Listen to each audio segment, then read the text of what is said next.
Steve Fa, tu ne vois pas que tu as raté une occasion de te taire? Tu ne vois pas que tu as raté l'occasion de la boucler? Ou alors c'était une opportunité pour toi de te faire voir? Ou tout simplement tu voulais encore démontrer ton vide culturel, la médiocrité qui t'anime, au point de parler au président de la Fédération camerounaise de football, à la personne de Samuel Eto'o, de cette façon-là, sur une chaîne de télé respectable, lors d'une émission même qui est très suivie. Mais vous avez la mémoire courte. Hein? On dit que le ministre des Sports lui-même est au pas. Le SGPR lui-même a donné le respect. Toi, tu sors d'où avec ton problème, c'est la peinture à la FECAFOOT. Quand on va vous dire que vous n'êtes pas à la hauteur des enjeux de votre pays, vous allez dire qu'on vous insulte. Mais tout ça ne sont pas des insultes, hein? C'est juste une remarque que je fais à ta personne. Mais ouvre tes oreilles, tu écoutes ça très bien. Écoute ça très bien.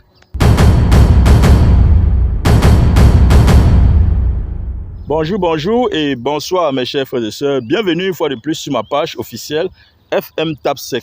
Voilà la preuve par 9 que les Camerounais ne sont pas à la hauteur des enjeux de leur pays.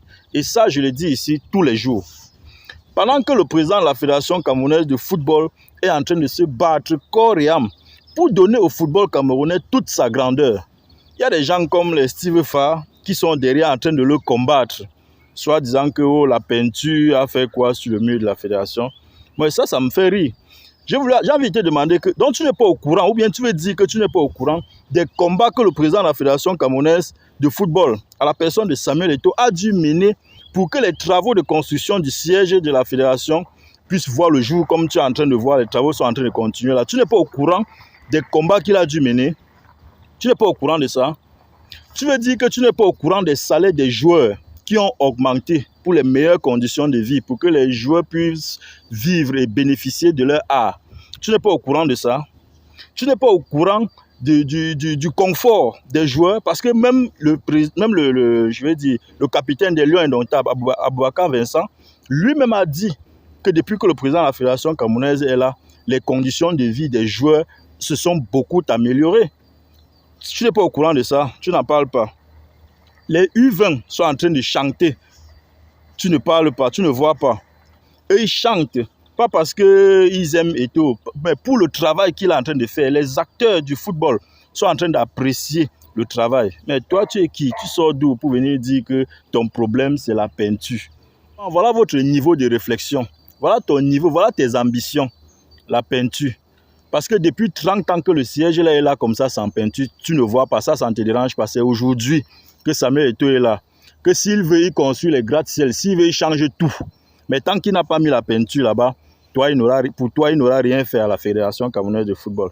Ça, ce n'est pas ce qu'on appelle l'épilepsie culturelle, ça. Parce que si on te demande aujourd'hui où est Ken de Moutongo, tu vas dire que, attendez, je vais vous expliquer. Si on te demande où est Petit Fally aujourd'hui, que tu as voulu changer, que tu as dit toi-même que tu vas changer leur vie, toi-même, tu vas rien nous dire.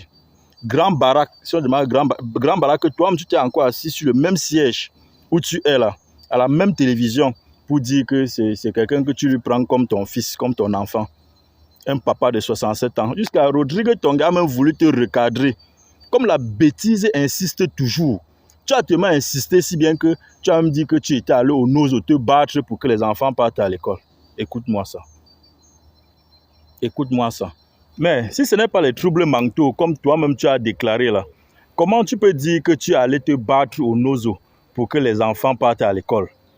Toi qui t'es habillé, mettre les gilets pare-balles, porter le casque, entrer dans une voiture blindée, escorté par le BI pour aller dans cette région-là. Et tu as vraiment, votre cortège, malgré le BI, a été attaqué. Je ne sais pas par quelle alchimie vous êtes en sortie, bien que tu es arrivé là où tu partais. Tu arrives, tu es le premier à porter les bancs, mettre dehors pour demander aux enfants d'aller à l'école. Entrer encore dans le même cortège pour entrer. Derrière toi, les enfants sont morts. Et c'est toi qui es encore le premier à venir déclarer ici là que c'est le MRC qui a les enfants là. Tu peux démontrer ce que tu peux justifier ça.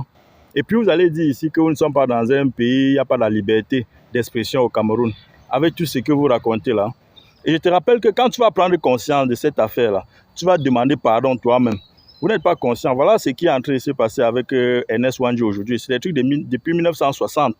Aujourd'hui, regarde ce qui est en train de se passer. Demain, l'histoire va vous questionner. Ne pensez pas que c'est comme ça que ça va s'arrêter. Et toi, Cool Black, ton affaire avec le petit charisme là, si c'est un buzz que vous avez organisé, d'accord, il n'y a pas de souci. Mais si ce n'est pas le cas, je crois qu'il est encore grand temps pour toi d'aller t'excuser devant le petit là, avant qu'il ne t'oblige à le faire en public. Et ce sera une très grande humiliation pour toi. Et même si c'était le buzz, je crois que ça a été de mauvais goût. À partir du moment où tu as appris que c'est un petit qui fait comment on appelle là, qui fait ces pranks là. Normalement, quand tu as appris ça, les choses devaient changer même sur le terrain si tu n'étais pas au courant. Mais jusque-là, ça n'a pas changé. On peut encore comprendre que c'était la colère de l'instant, d'accord? Mais plus tard, jusqu'à ce que tu passes sur les chaînes de télévision, tu poses la question, tu es en train de... C'est-à-dire, tu réponds avec une certaine arrogance que si c'était à refaire, tu le referais. Tout ça, c'est parce que vous êtes au Cameroun. C'est ça que tu parles de cette façon-là. C'est-à-dire que tu te vantes, tu n'as même pas eu l'instinct de pouvoir profiter de ces médias, de votre popularité, de votre notoriété, même pour éduquer les enfants. Au moment où c'est venu sur les plateaux, tu aurais pu, quelles que soient les raisons pour lesquelles tu as violenté le petit, mais tu aurais quand même pu condamner la violence là. Tu aurais pu minimalement t'excuser au moins pour ces gestes brutaux. Parce que après, c'est toi qui dis que tu n'es pas violent. Et on voit avec, avec la violence, on te voit en train de faire la violence. Tu ne t'excuses pas et tu dis que tu n'es pas violent. Il faut arrêter ça. Pensez à éduquer les enfants, même quand des erreurs ont été perpétrées. Même si c'était une correction que tu as donnée à l'enfant, mais il y a des façons maintenant de les éduquer pendant que tu es sur les médias. On essaie même de te recadrer pour que tu essaies de conseiller, t'excuser et donner des conseils aux enfants.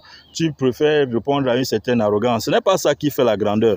C'est souvent très difficile, c'est souvent très mauvais même d'ailleurs. Quand vous avez de la popularité et que vous n'avez pas de personnalité, ça vous induit souvent beaucoup trop en erreur, surtout sur les plateformes pareilles. En bon entendeur, salut.